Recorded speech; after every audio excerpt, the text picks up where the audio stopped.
The Snakes have been searching for an interesting enough project to invest, but every contestant has fallen short of their expectations. Our next contestant is Jason, who believes that his unique idea is brilliant and perhaps built different.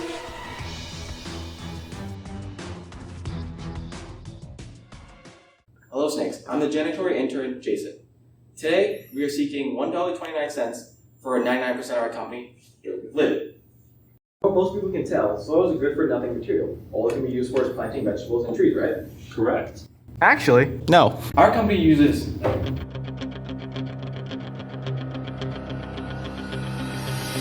dirt to create strong bricks. So you're telling me you came on a snake pit to sell us dirt? Correct. Here, let me explain.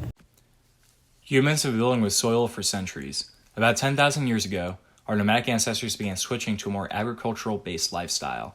This made moving around following game less necessary, and humans began settling in permanent locations. The most accessible building material? Dirt. The first human structures were likely small mud huts or structures that took advantage of the existing landscape. As time went on, construction techniques became more advanced, but we never forgot how to do the basic stuff. The majority of Afghans lived in the same simple-style mud houses that our ancestors lived in thousands of years ago.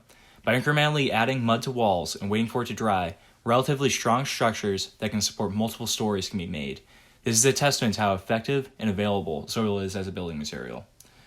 Some other examples throughout our history include the Great Wall of China, the ziggurats of Iraq, the wattle and daub houses of the Native Americans, and the trench networks of World War I. Throughout the world, humanity identified soil as an effective and available building material and built impressive structures. But soil as a building material isn't just a thing of the past. Nowadays, both old and new methods are being used, letting us use its great abundance. While it's used since the Neolithic age, ram earth construction is still being used today with a twist. Traditionally, a mixture of aggregates such as gravel, silt, sand, and clay are packed into a formwork of a wall, and when the soil is dried, the formwork is removed, revealing a solid wall. Today, compaction is mechanized and cement is added between 5 to 10% to strengthen the walls. This method has a minimal environmental impact and low cost as materials are locally sourced and don't require a large amount of lumber, but requires extra insulation in colder climates and erosion mitigation. This is most effective in dry, hot areas such as Australia. A great example is the Inkameep Desert Cultural Center located in British Columbia, Canada. Constructed in 2006, it was made to preserve the native Okanagan culture and promote conservation efforts for local wildlife. The strong emphasis on sustainable design incorporates the largest rammed earth wall in North America, which serves to blend into the local landscape as well as to mitigate the extreme changes in temperature which occur in that area. What about the future? Rammed earth is increasingly being viewed as an alternative to use of concrete as primary building material. While rammed earth won't be able to support the heavy loads found in skyscrapers or other high-rises, it can safely support buildings of 3 or 4 stories in height. In order to cut down greenhouse gas emissions, many developers are beginning to prefer rammed earth over concrete.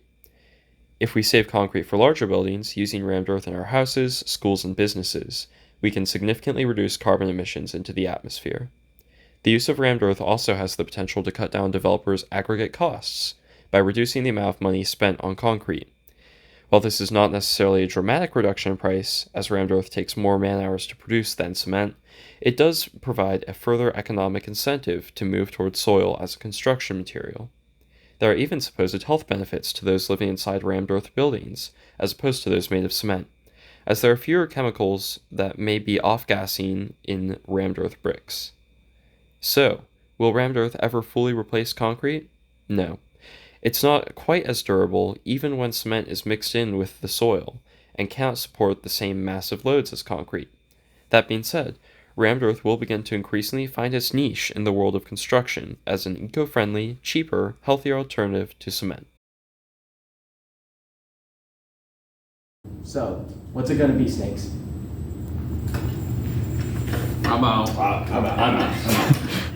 So, how did it go?